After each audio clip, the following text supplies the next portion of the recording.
When the Canucks miss the playoffs again. When Jim Benning trades away all our picks. When Goldalden is scratched for the third game in a row. C4 is there. With Sedin-like vision, Horvat's work ethic, and Petey's electric personality. Here comes the C4 Canucks Hockey Podcast with Chris, Matt, Anna, and Adam. Powered by Overtime Media. Welcome to another episode of the C4 Canucks Hockey Podcast. I am Chris Golden, Matt Lightforce, joined by Matt Lee at Matt Lee_61. It is just the two of us in a very small room here at the Vancouver Public Library, coming to you loud and clear if you happen to be live in our patron studio. Missing in action tonight are Anna Forsyth at aforsyth03 and Adam Ovenel Carter at AbnFOC. I'm going to presume Adam is working, and I think Anna had other things come up. Adam, working at Steamworks.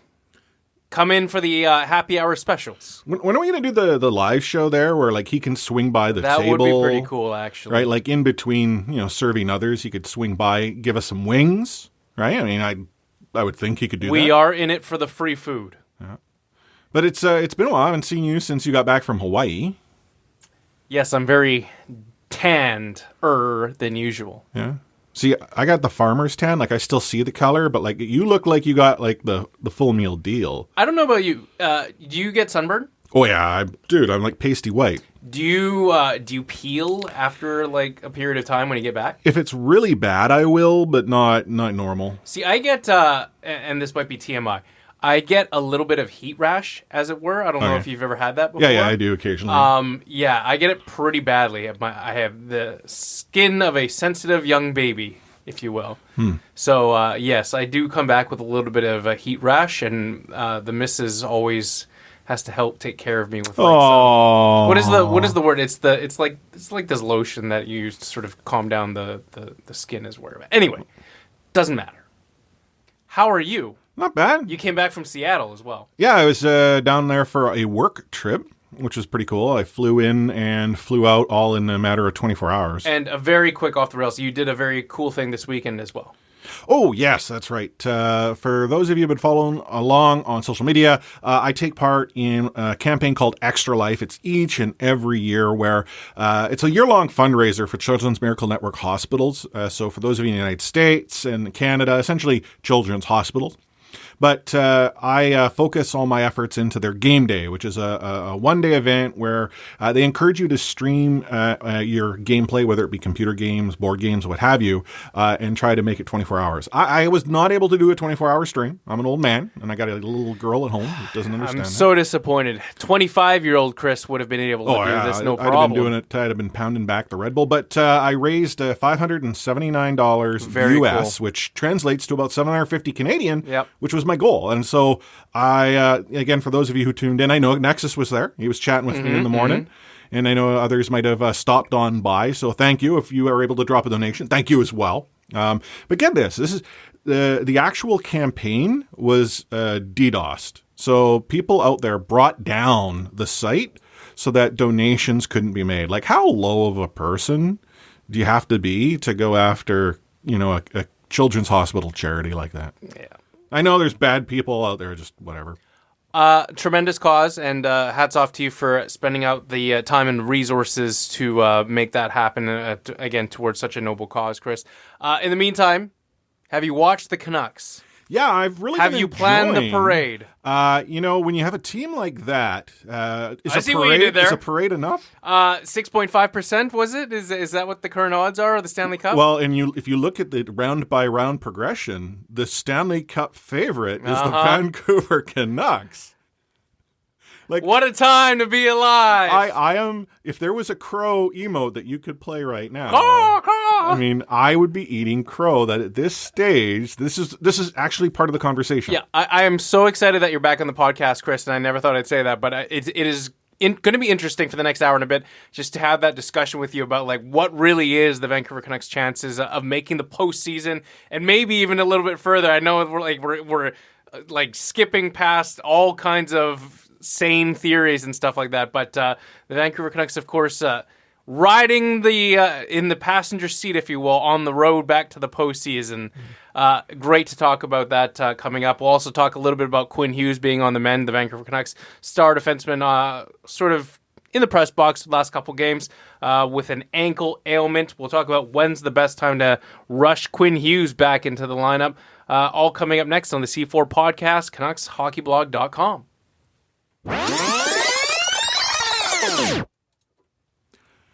So the Vancouver Canucks went on a California road trip. And suffice to say, a team like that tends to do well. Should we just get to that right off the top? You've dropped that reference 2 times now on the show, and it's been literally 5 minutes. Do you want to talk about that first? It was later on the rundown, but we'll talk about it right now if you want. Yeah, so like at the start of the season when the Vancouver Canucks took it to the LA Kings. Set the table. Okay, well, Yep.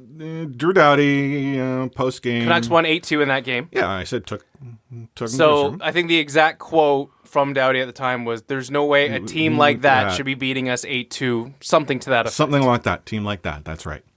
And anyhow, the rematch, which is now down at the Staples Center, which was like, first and foremost, a real late start. It was like an 8 p.m. puck drop, which is weird. But regardless, the Vancouver Canucks, being, a team like that. Took the Kings to the woodshed again. Oh, did they ever. Are the Kings that bad, by the way? I think the Kings are a collection of what so to use the John Tortorella quote, the team's stale. It's old. Right. They do look like, you look at the composition of that team, a little off the rails here on the Kings, but like Jeff Carter, Anze Kopitar, Drew Doughty, like these are guys clearly now either in or getting into the back nine of their careers. Yeah. Dustin Brown being another of the old guard. Like the team is, as you mentioned, John Tortorella would say, stale. Mm-hmm. They're old. They're getting not better, but worse. And they looked very much so like that against the Vancouver Canucks again. Yeah. So the Vancouver Canucks put together a nice little wallpaper with just those 3 words, team like that. Right. It didn't say a team like that. No, just a team like that. And had a little fun with it. Then you had the Carolina Hurricanes engaged saying, hey, that would cool look on a shirt. Yep.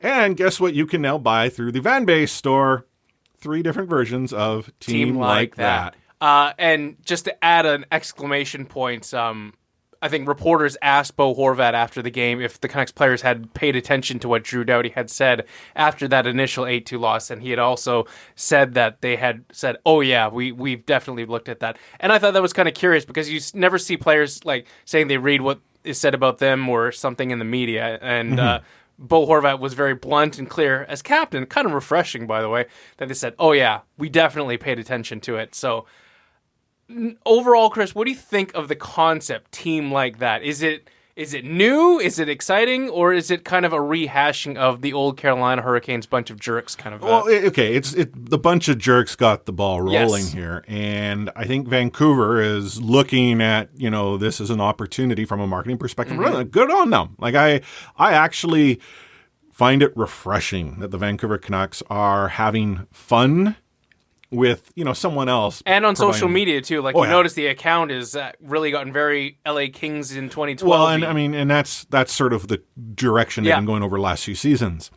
But they're owning this. They're having fun with it, and you look at like the Smealosphere, as we're apt to call Canuck Social, and it's like another component that has brought the 2 sides together. Mm-hmm. People are uniting around #team like that. As someone who follows like how much these sort of campaigns, if you will, get traction in social media, is team like that more of a rallying cry for Vancouver Canucks fans this year? Do you think that this is going to be something that carries into the rest of the season, or is this just a October-November kind of trend? I think the Vancouver Canucks as an organization would want it to be their rallying cry. And it sort of goes towards that the team wants to be considered, the underdog. They don't want to be considered this top team, as they're like just behind the James Neal-led Edmonton Oilers right now in the Western Conference. Is James Neal still in place for 100 goals, by the way? Oh, and he's going to get the Art Ross, the Rocket Richard. They'll just give him the They'll give him the Jack Adams if there was a way to get that for him.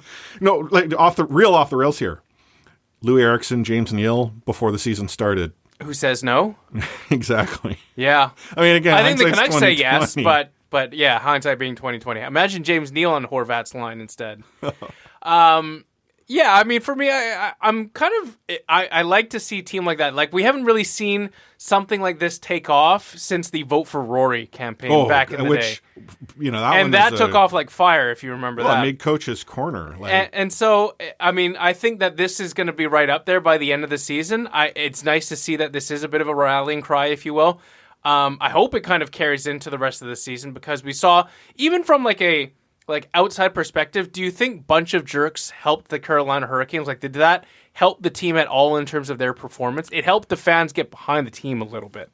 I actually think Bunch of Jerks almost took the edge off. It allowed, players will often say they get paid to play a game and have fun, and almost each and every season, the teams that have the most success seem to be the ones that are having the most fun. I know it correlates. There's no fun in losing. But there seems to be less pressure, less stress. To use the hockey cliche, they aren't gripping their sticks as hard. Yeah.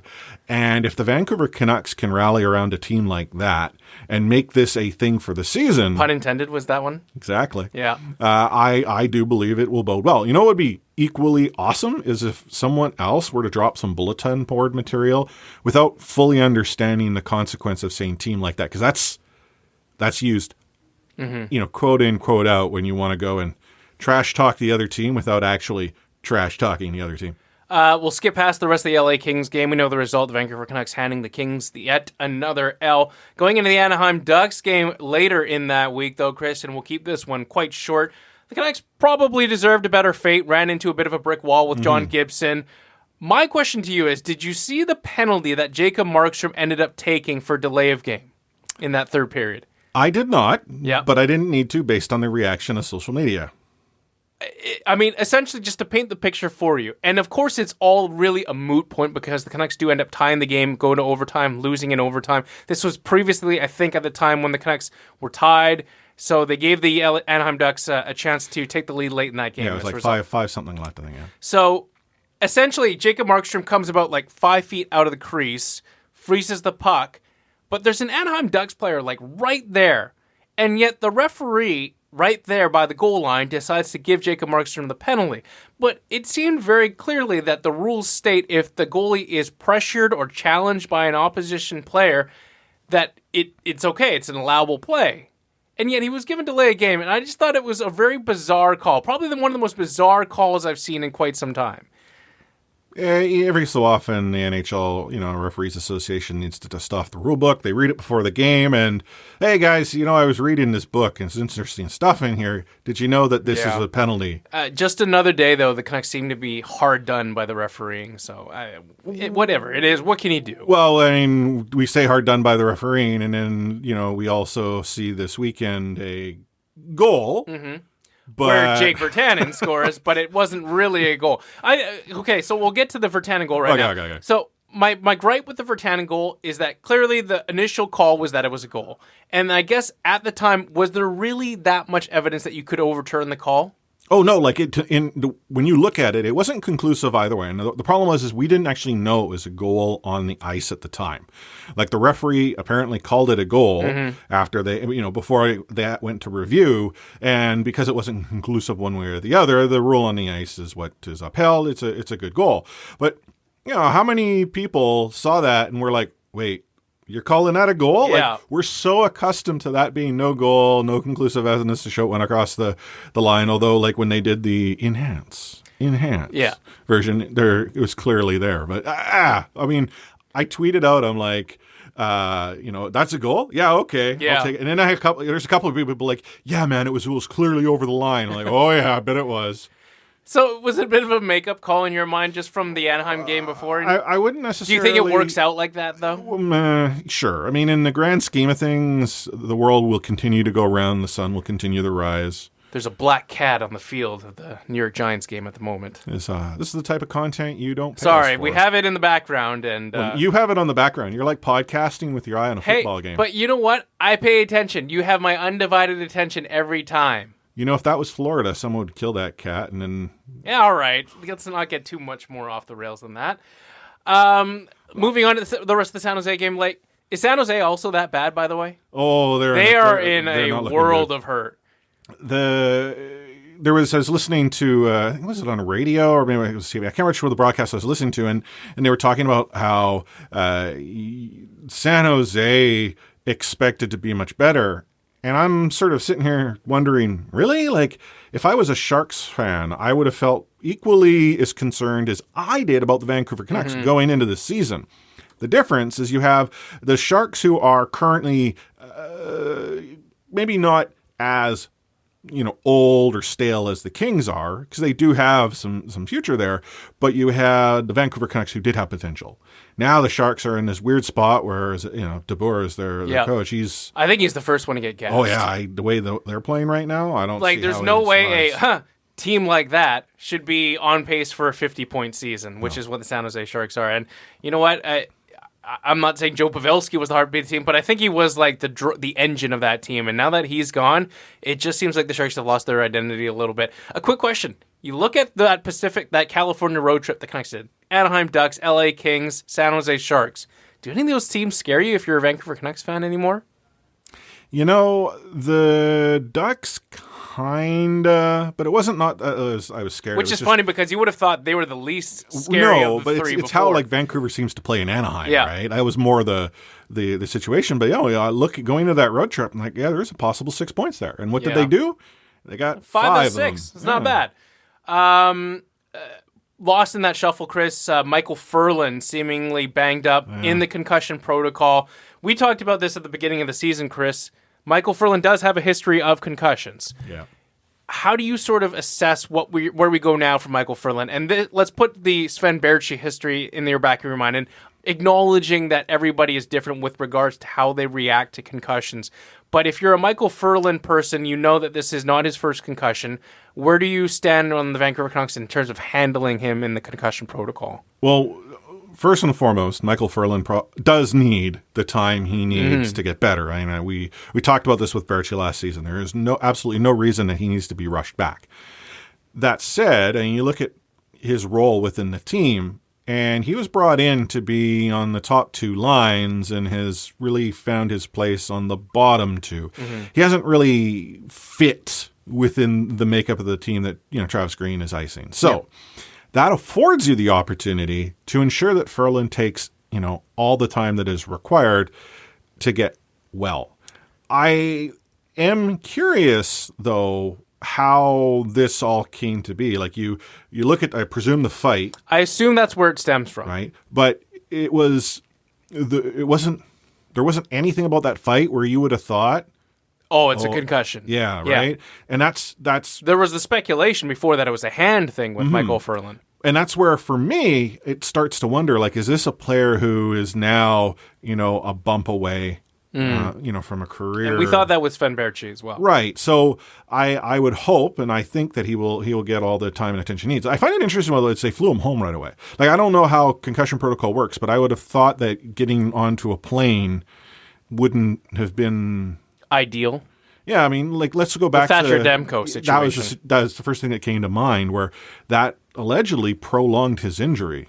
I'm not a doctor. I don't absolutely no insight into the world of head trauma, but I would think getting on a plane and as flying opposed home, to what was the alternative? Have him stay in California though for a week or two, worse places to be. Well, sure, but I mean, but not right away. Like maybe a night maybe or a two. few days or something. Yeah, it's possible. And I mean, you and I are neither doctors, so it's not our opinions on our opinions don't matter. But I can see where the suggestion comes from. But that's far beyond our pay grade here on the podcast. That's for sure. No doubt. A quick question though on Michael Furlan, and I'll let you fill in the blank on this one.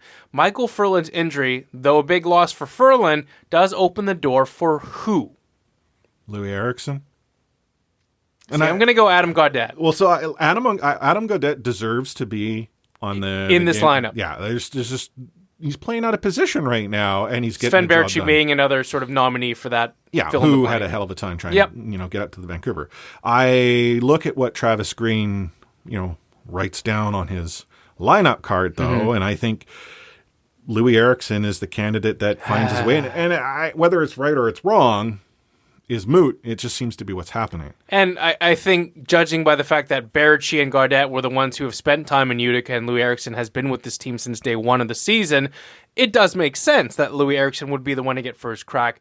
In terms of who deserves it, though, it is an entirely Gaudette, take your pick. Berardi. Gaudette, Berardi. You could even make the case for a guy like Zach McEwen deserving a call-up as well. But Goldobin maybe even as well. I mean, it is interesting. I don't think the Canucks are going to rush Michael Furlan back into the lineup anytime soon for sure. But in terms of how long of a leash do you give to Louis Eriksson, though, before you need to see some results? Like, let's assume the Canucks give Michael Furlan a full month, at least, to recover from the concussion protocol. If you don't see results, though, from Louis Eriksson in that time span, at what point do you just pull the plug on the guy and just waive him for Utica? Can he go to Utica at that point? Can Louis? Eriksson. Yeah. I mean, at this point, his contract allows him to go down. That's right. Like, that's the only key. It's just whether or not the Vancouver Canucks want to bury that much money. I mean, and you got to remember, if the Canucks are sort of in that playoff hunt, you need the best team possible in your lineup. And if if this team is winning games in spite of Louis Eriksson, at some point when you are trying to get into the playoffs or solidify your playoff spot, you need to pull the plug on Louis Eriksson and say, you know what, it's not working. Okay, so look at the Vancouver Canucks roster right now. If this is a team going into the playoffs, yes. I don't disagree that there are players that can provide more than Louis Eriksson can provide on the ice. But does having Louis Eriksson in the press box make you a worse team? No, it doesn't make me a worse team because Eriksson's not playing. Right, but I think you think about depth. Can Travis Green trust Louis to get on the ice and burn off 7 minutes? Yes. So, in my mind, that's the mindset on Louis Eriksson. That's the role, yeah. But I think that's settling for what won't hurt you, as opposed to getting the player that gives you the best chance to win every night. But the playoffs are not about proving you have a player who can make the magic happen. It is an entirely it's an entirely speculative debate, if you will. We'd love to hear from you guys what you think. Michael Furlan's injury opens up a spot for who on this roster to sort of take advantage. Is it Louis Eriksson? Is it Adam Gaudette? Is it Sven Berardi? Is it someone else not on this roster? Let us know in Discord when you hear this podcast anytime.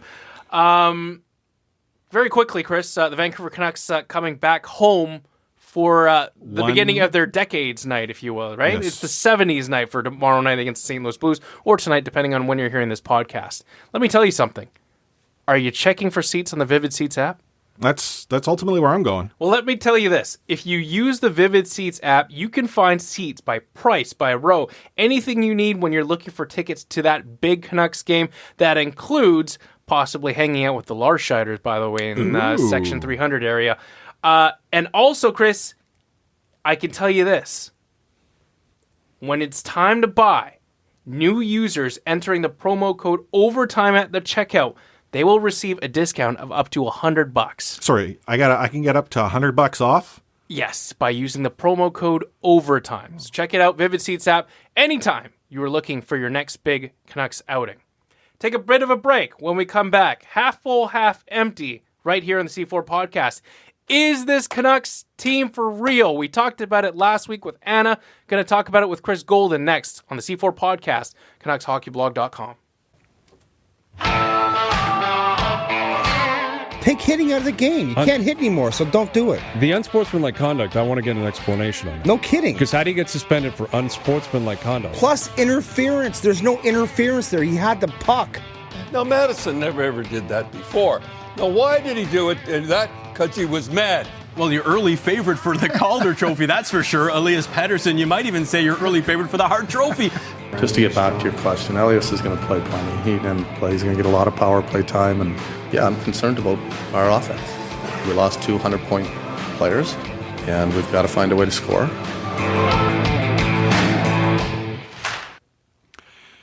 So, before we went to break, you were asking me, is this team for real?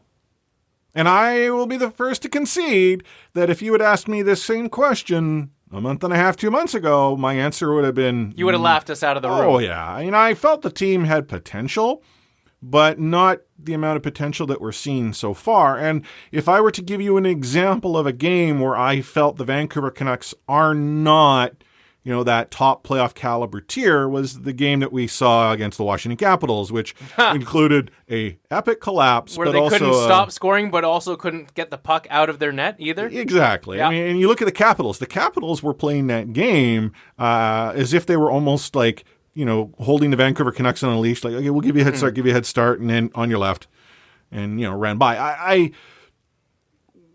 I am in a tough spot because I want the Vancouver Canucks to be a successful team, and I am so hoping that what we're seeing is indicative of what we're going to continue to see throughout the season. We have seen, though, the Vancouver Canucks come out to very hot starts only to see things start to fall apart, whether it be due to injury. Around this time of season, too. Right? It seems to me that the Vancouver Canucks either have the worst October that could ever be had, or happen to have one of the best Octobers, right? Like the Roberto Luongo era, he used to talk about, he joked about it on Twitter. Yeah. Hey, NHL, do you think we can start the season in November?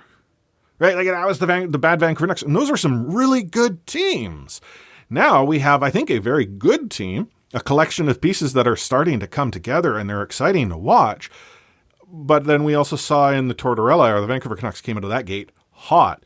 And then by the time the Heritage Classic rolls around, things have started to really fall apart. I mean, actually, by the time Calgary came to town, the wheels started coming off the wagon. So I admit, and this is me as the glass half full sort of person in this podcast now, by the way. Which is just, I'm not used to it. Yeah, I know.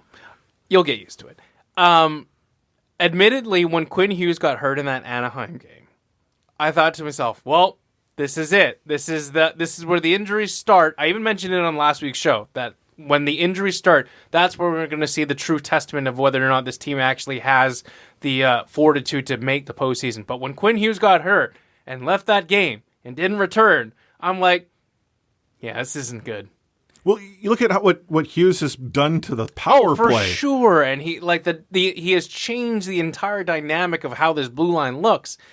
But then they go out and just dominate that San Jose Sharks team from front to end. And I know it's the San Jose Sharks, Chris, and they're not that great. We just talked about it. But I just think that this team is more capable in terms of fielding one or two of those injuries. 3 might be pushing it. Like if Alex Edler were to go down tomorrow night, knock on wood, it would be a concern. But I think that the Canucks have the depth needed to weather maybe an injury or two to a player. Sure, but not like they have depth, but it's really only a few inches below the surface. For sure.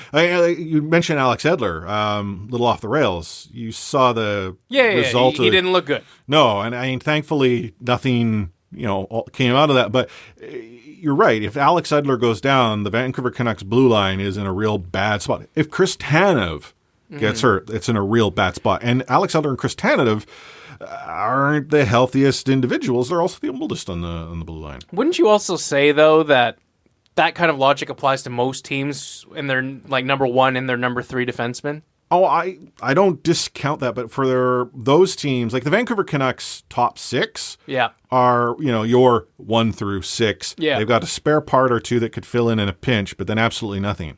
You have a lot of other teams, their 1 through 6 are quite potentially a 1 through 4 on some others. In fact, it could be even 1 to 3. And that's the difference in pedigree that the Vancouver Canucks don't have yet. So to sum up how you feel so far about this team, 1 month in, you're still sitting on the fence. Not buying, you're not selling, but you're still sort of unsure at this point. I'm unsure, and that's just because I have been fooled before, but I am more than willing. As we all have, Christopher. I'm more than willing to eat the plate of crow that's currently sitting in front of me. So at what point will you believe at this? Like, is there a date when the Canucks need to still be doing well for you to say, like, yep, I'm in on this team? See, because for me, the end of that October was like, yeah, I'm in on this team. Because you have to acknowledge, Chris, that in terms of like metrics, like 5-on-5 out shooting their opponents, their power play looks great, their penalty looks great. The top line is really humming. Like there is a consistent first line now for the Vancouver Canucks. There are some boxes that are checked on this team that it hasn't been checked on previous years. Mm-hmm. Not even looking at the results, but the boxes that this current team is checking, they weren't being checked before. you know what? You're right. If you go down the checklist, there are very few legitimate holes. first line center. Check. Legitimate first line in general. Pettersson, Miller, Besser. Check. Is the power play top 10 and clicking? Check. Are the Vancouver Canucks out shooting their opponents at 5-on-5? Check. The goaltending has been pretty strong as well. Check. The only thing in my mind holding this team back would be a very crippling long-term injury to a very key player. Which could happen, but it might not as well. Well, the question marks that I have right now. One, the power play. The power play became successful when Quinn Hughes was given a chance to actually be that puck-moving defenseman the Vancouver Canucks have not had. And we talked about this a few weeks ago with Rob Williams about, have the Vancouver Canucks ever had a player like that? And the only suggestion I could even give was Jyrki Lumme, which isn't, trying to compare apples to apples. He's missing. Now you have a power play that could very well revert back to the way it was, which wasn't productive. But that's not the end of the world because they are getting that even strength production. They are getting a penalty kill that is leading the league, well, virtually leading the league. All good things to have. But at some point in time, things will start to turn and the penalty kill won't get the offense. And if you get shut down 5-on-5, special teams is what needs to fill that void. And that's where I feel the Vancouver Canucks are still a little bit weak. So you asked me for a time frame. Yeah. To be honest, if we go into December and we're going into the holiday season and the Vancouver Canucks are still showing that they're able to go and if they're still a top 3 team in their division by December, you could count me in as a believer. All right, we got a date. If I was good looking, I would be part of the GLPCP or CPC. GLCPC. Come on, get it right here. I'm sorry. You're showing your ignorance here. I was disqualified from the get-go. The fact that Clay's in it is kind of surprising, but I would never knock that dude's positivity. A special shout out to Clay, by the way. I'm an honorary member of the GLCPC. Yeah. Let me ask you this. In terms of how far you've come from the beginning of the season to now, if you were to paint how confident were you then and how confident were you now in terms of percentage, where has that needle moved? It's exponential. I mean, has it gone from 10% confidence at the beginning of the year? Where would you say you started? I was in terms of that they'll make the playoffs. I was single digits. Really? Oh yeah. Look back to those episodes. What was my worry? Oh my God, this team is going to go and fight for a playoff spot, only to then have a high lottery pick. Yep. And essentially cash out. Now this is a team that not only has I think the third or fourth highest percentage of making the postseason, but has the best percentage at actually winning the Stanley Cup. Okay, well, first of all, the math, we don't know how loosey-goosey that is. I can't remember what the count is, but I mean, they're good with stats.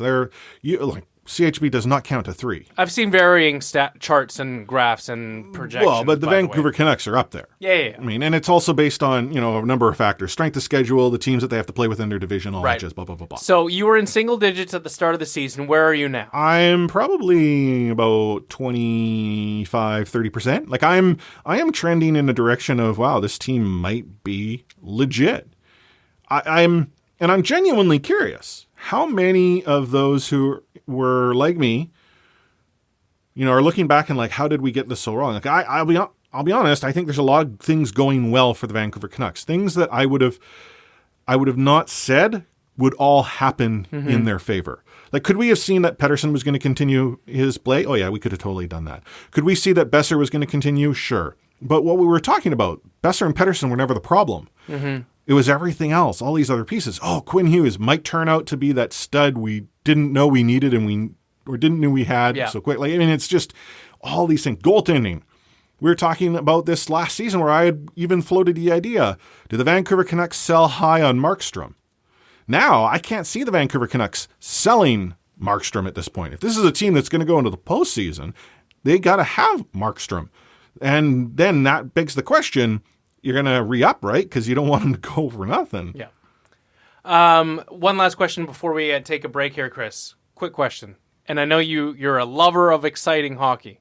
Oh, yeah. Where do the Canucks stand in terms of the most exciting team in the league? Are they up there in your mind? Oh, top 10, I'd argue. So you got to admit, from at least a hockey fan standpoint, this team, in terms of the watchable content, the watchable quotient, if you will, it is leaps and bounds the most watchable team in the last 5 years. Oh gosh, yeah. Like we're not leaps and bounds doesn't describe it. As much as a tire fire the Washington Vancouver game was, that third period was that'll all put some gray sorts of hairs on your ass. Oh, if you're, crazy, what you're right? saying. But like years ago, when the Vancouver Canucks were good, you would know. Canucks were down by 2. Don't worry. The Canucks are. I don't know what the statistic is, but it seems to me that they're actually not scoring the first goal in most of these games. And it's like, oh, you pissed them off. They're going to score 4 now. Yeah. Like boom, boom, boom, boom, boom. Like I am genuinely wanting to go and buy tickets to go and watch the Vancouver Canucks because I'm going to see an exciting brand of hockey that I would not have likely seen earlier. The last few seasons. Before we take a break, why don't you tell us a little something, Chris, about MyBookie? Yeah, so as you all know, I occasionally like to go in and throw a little money down. I'm not the gambler that others might be, but I know little as to what team's better and what the odds are, or what have you. And I try to get it from Matt. Matt's our professional here, but he don't share nothing with me. So what I do is I actually head over to MyBookie, and you can get there. It's mybookie.ag, and they will provide you everything that it is you need to know to drop some hard-earned cash to make an extra $1 or $2 if you want to bet on the Vancouver Canucks or any other team that you might follow. NFL, NBA, NHL, it's all there. Heck, you could bet on the PGA or even NASCAR.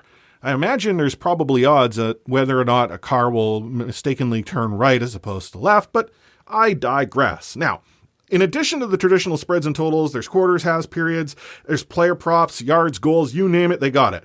Now is the best time to get in on this action. If you sign up at mybookie.ag and you use the promo code OVERTIME, they will match your first deposit. Did you hear that? Use the promo code OVERTIME and new users get their first deposit doubled. That's mybookie.ag. You play, you win, you get paid. He liked to say the F word. Oh, then get the here then. Okay, see ya. Is going to have the F word on it. I wish I could give you an explanation about it. I can't. You, out of here. You said the F word, Dad.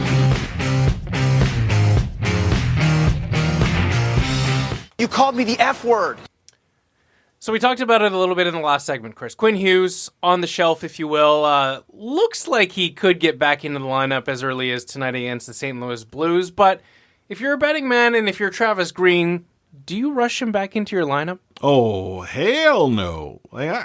First and foremost, that injury, like when they showed it in the replay and the slow-mo. It didn't look good. It didn't look good. And even if it, I've been there. I mean, you've probably been there too, where you turn an ankle, you roll a knee, like one of the joints, and it hurts. But then once the swelling sort of comes down, it's like, okay, no worse for wear. The problem is that you might feel no worse for wear, but there's still, a strength issue, a stability issue, and it can result in even bigger problems. Mm-hmm. I mean, heck, I'm a walking example of that. Torqued the knee, thought it was okay, and then it proceeded to go and blow out the ACL. And I'm, again, not a trained professional athlete, nor do I have access to the training staff that Quinn Hughes has, but he's the future of the Vancouver Canucks franchise. You don't go and take unnecessary risks with the future of your franchise. One, this early in the season, and two, when, quite frankly, they haven't shown a dire need to get him back in the lineup yet. I'll use a quick analogy on this. Quinn Hughes, if he was a car, he would be like a Ferrari. Like, he is quite clearly an elite professional that is changing, again, as we mentioned, the very dynamic of this team. But if there's a Ferrari out there that has a very slow leak in its tire, do you really take that Ferrari out until that leak is completely 100% plugged? Oh, heck no. You don't even plug the leak. You go and buy a new tire. So, if you're Vancouver Canucks, and even though Quinn Hughes is skating on his own in practice, I just don't think it's worth the risk in, Game 15 of the regular season for Travis Green to be rushing him back anytime soon, despite the fact that we acknowledge Quinn Hughes is an elite player that is driving the offensive bus for the Canucks from the back end. So, if I'm giving Travis Green a word of advice, and I know he listens and downloads to his podcast, don't rush Quinn Hughes back into the lineup. Just take your time with him. Like, call up Oscar Fantenberg if you have to make that happen, but don't bring your number one asset back into the lineup any earlier than he has to. Well, I mean, you think about it. The Vancouver Canucks come home for one game, which... Where do they go after this game? Chicago. Oh, yeah. Like it's not like they're flying out to Edmonton or out to Calgary. They come home for one game against the Blues, and then they head out to Chicago.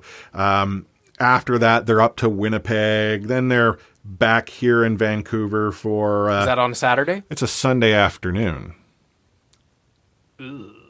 So, like... if you know how I feel about those morning and afternoon games, Christopher. So... I mean, we think about it. So the Vancouver Canucks, they don't bring him back against St. Louis. Does he travel with the team on the road? I think he probably travels. If he is well enough to come again back home, they might bring him on the road.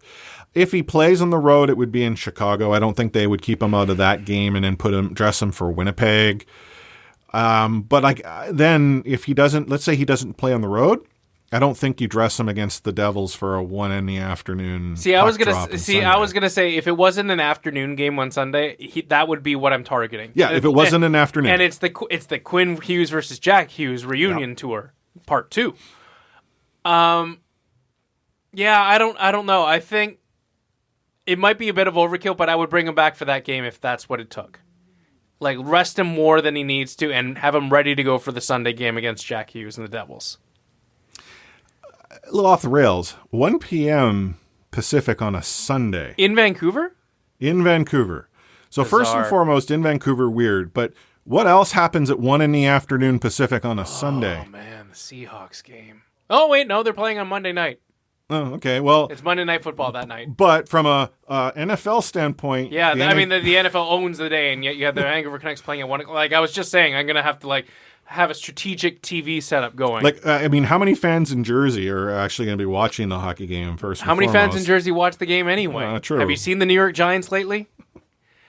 I don't know. Is it overkill for Quinn Hughes to be sat out for the next 3 games, or do you think they bring him back for the Winnipeg or the Chicago game? Yeah, if he's close, I think he comes back for Chicago. I think just by the fact that he's been skating means he's probably close. Yeah. But again, there's Besser, there's Pettersson, and then there's Quinn Hughes right up there in terms of the most important players on this team in my mind. It has, to use a cliche, 105%. Mm-hmm. The player's going to tell the coaching staff he's ready to go. The coaching staff have to actually seriously, are we positive that this kid is 105%? Because there's a number of things that'll be playing against him. 1, he's young, and young kids make dumb decisions. 2, the fact that he does want to play. The kid's a gamer. And then 3, the Vancouver Canucks know what he provides to the team right now and need to sort of temper this to make the smart decision.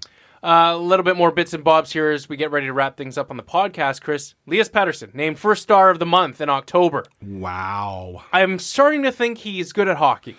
I don't know. The jury's still out. Does he know how to shoot and or score? Yes. Does he know how to pass? Yes. Can he play lacrosse? Yes. Can he play baseball? Apparently he can, because he can bat pucks in midair. What can Petey not do? Can Petey stand up players? He's not very good at reading ads on TV, that's for sure. What are you talking about? I know where I need to go buy an Audi. This is his Capilano Audi. So let's play a bit of a name game, if you will, Chris. I'm going to name a player that you would take over Elias Pettersson or not. Okay. This is a fun game because I think it's worth discussing because he's in year 2 of his 3-year entry-level contract. It's not going to be long before the Vancouver Canucks start to sit down with Elias Pettersson's agent and talk about what his next contract will cost. What are those 4 words? I don't know. It's going to cost you, Chief. Oh, yes. That's 5 words, by the way. Clearly, you're not negotiating for Pettersson. It's going to cost you, Chief. It's 5. It's going to cost you, Chief. It's as outside of the quotes. Anyhow, point being, start naming names. Let's start at the very top. Connor McDavid or Elias Pettersson? Connor McDavid. And you don't need to. Okay. It makes sense. Yeah. Elias Pettersson or Nathan McKinnon? Elias Pettersson. Wow! Well, and Connor McDavid, he's essentially the Gretzky of our current I mean, era. that was an easy one. Yeah, but you would still take Pettersson over McKinnon right now. Right now, because I see Pettersson providing more than McKinnon will. And let me preface this all by saying, like, factor in like their ages, their upside, et cetera, et cetera. Yeah, I see Pettersson as which could then lead you to what my choices will be moving forward. So here's the next one: Sidney Crosby or Elias Pettersson. So are we talking? We're talking like today. If Pittsburgh said, "Here's Sidney Crosby, we want Elias Pettersson," what would you say? I'm not doing that. It's Pettersson. Wow. I mean, okay. No. I don't disagree with you. I would agree with you as well. It's just like we're having this conversation where, you know, Jim Rutherford smoked a bunch of BC's best and came up to Jim Benning and said, like, "Hey, here's an idea." Well, okay. If we're talking like trade deadline, this team's on the edge. Yeah. I still take Petey, but at that point, there's the whole like... You think about it a little bit, right? Yeah, right? You think about that unfulfilled dream that you had about Wayne Gretzky playing for the Vancouver Canucks. Exactly, and instead we got Mark Messier. Okay, let's move on. I think I know your answers to the next of these, but Elias Pettersson or Austin Matthews? Elias Pettersson. Yeah, see, that's where I'm starting to think Matthews too, but it's close. Well, so I guess like today, it's Pettersson. Like this we do this exercise in, let's say, February, and some of my answers may start to change. But again, I just still what does a future without Pettersson look like for Vancouver? Yeah, right. Like it's bleak. Yeah. Elias Pettersson or Alex Ovechkin? Oh, Petey. Not even close on that one. No. I like Ovi, but it's Petey. Elias Pettersson or Nikita Kucherov? Petey. Elias Pettersson or Rasmus Dahlin? Petey. Is it closer? Oh, it's closer. I had to think, but Petey. I don't think anyone else you would take over Pettersson in this case. Like, I could rattle off a bunch of players: Steven Stamkos, Patrice Bergeron, Erik Karlsson, John Tavares. Petey. See, the problem, like, we get to this point where without Petey, what do the Vancouver Canucks have for pure skill? Okay. I got a good one. Right. Elias Pettersson or whoever wins the first overall draft pick in 2020. So Petey for first overall? Yeah. And I know you don't have that much knowledge of the draft class, but you know that it's a deep class. I know. I'm like... See, at this point... Alex Lafreniere, just to give you the Coles notes, is the best hit prospect since Connor McDavid. Yeah, I know. And I'd probably still stick with what I know. But by the time that type of trade were to happen, we already have a much better indication of what the future of the Vancouver Canucks holds. I still think I would go with Petey. Yeah. I think the only... So there are like two players really that get you really thinking about that you would take over Elias Pettersson. Yeah, like David and then Darling gave me pause. Yeah. And then, again, we do this exercise again in February. Yeah. It is a fun exercise to have, and I think it's one that makes Canucks fans feel better and better about that draft day. Well, I mean, let's simplify it even further. Petey for a cup. I'd rather have the cup. Right? Vancouver. So if the deal was Petey or a cup, and you know by trading Petey you get the Vancouver Canucks win the cup this season, I would take that cup deal. Yes. Right, but the problem is that also... I wish there were guarantees like that, right? Though. It does lead to the point that could be a one-and-done deal for the Vancouver Canucks, so that just completely changes the era. Yeah. Remember the day when the Canucks got 5th in that draft class? Good day. Good time. Chris, as we wrap things up here on the C4 podcast, how about you tell people where they can find us? Well, first and foremost, you probably already have. You're listening to us on some way, shape, or form. Now, you are hearing us on the Overtime Media Network, and if you are tuning in via Overtime, thank you. You might have found us through one of the many podcasts on the Overtime Media Network, or you might have simply stumbled upon us because you happened to Google the Vancouver Canucks. But if you are wanting to subscribe to the Vancouver Canucks podcast that knows all, simply hit that subscribe button in whatever podcast player you happen to be using, whether it be Apple Podcasts, Google Podcasts, Spotify, iHeartRadio. I mean, heck, we're pretty much everywhere. Everywhere, baby. I subscribe to us all the time on Spotify from everyone's random accounts that I go to. Hacker. You might also be listening to us on CanucksHockeyBlog.com, and if that's the case, that's cool, but we would encourage you subscribe to the podcast through some other means, just because it's much more reliable and it's in your inbox the moment it's there. As far as finding us on social, we're at the C4 Podcast on Twitter. We're the C4 Podcast on Facebook.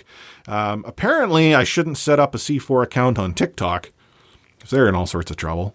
I don't know what any of that means. Yeah, it's because that means you've gotten to the point where you're too old for social media, Matt. This is crazy. But you can also find us at CanucksHockeyBlog.com or easily by going to C4Podcast.com. Now, where is the greatest place that you can be to hang out with awesome Canucks fans? Matt, you can tell me. The Discord app. That's right.